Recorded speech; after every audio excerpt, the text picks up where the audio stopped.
And it's been 1 year since an underground bunker case in Bibb County first made headlines. Now, what began with the announcement of 3 arrests has since grown into a case involving 8 defendants, more than 100 felony charges, and allegations that at least 10 children were abused inside what's described as an underground bunker near Brent. ABC 3340's Gracie Johnson looks back at how the investigation unfolded over the past year and a warning to some viewers. Some of the details in this story may be disturbing. 1 year ago, the public knew very little. On July 19, 2025, the Bibb County Sheriff's Office announced it was investigating allegations of child sexual abuse linked to what officials described as an underground bunker in Brent. 3 people had been arrested, but investigators warned the investigation was far from over. The investigation had actually begun months earlier in February 2025, after authorities received reports of possible child abuse. As investigators conducted interviews, they say they uncovered something far more extensive than they had initially imagined. Just days after the sheriff's first announcement, Bibb County Sheriff Jody Wade stood before cameras for the first time. I've been in law enforcement for 33 years, and this is absolutely the most horrible thing I've ever seen when it comes to victimization of children. During that news conference, investigators announced the number of arrests had grown from 3 to 7.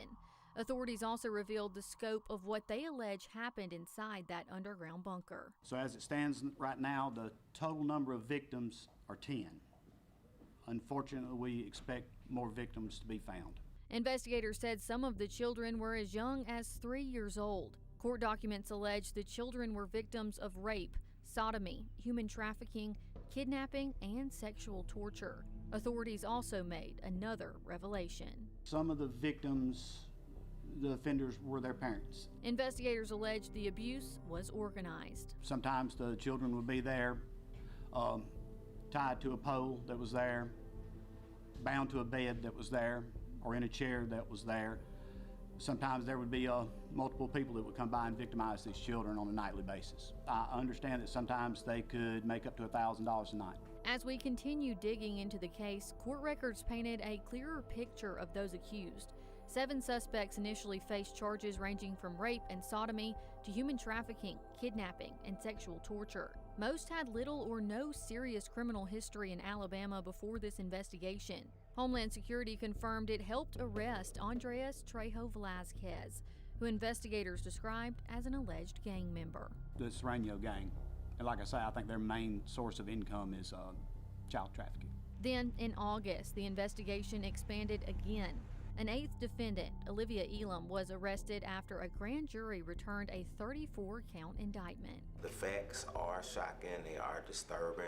Not long after the investigation became public, the court entered a gag order prohibiting attorneys and law enforcement from publicly discussing the case. From that point forward, nearly every new detail came not through interviews, but through court hearings and newly filed court records. Over the past year, I have attended hearing after hearing as the case slowly moved through the court system. Then this June came one of the biggest developments yet. Rebecca Brewer became the first of the defendants to plead guilty. She entered guilty pleas to 9 counts of first-degree kidnapping and 1 count of sexual torture as part of a plea agreement. The plea agreement remains sealed and sentencing is on hold until the remaining cases are resolved. Meanwhile, the trials for the 7 remaining defendants were postponed after attorneys told the court they were still waiting on additional discovery. Jury trials for the remaining defendants are currently scheduled to begin in October of this year. It is an ongoing investigation, and I'm sure there's going to be a lot more that's going to come out, unfortunately. Court filings also revealed the case has drawn the attention of federal investigators, with one filing disclosing an ongoing federal investigation into the same allegations. Gracie Johnson, ABC 3340 I-Team.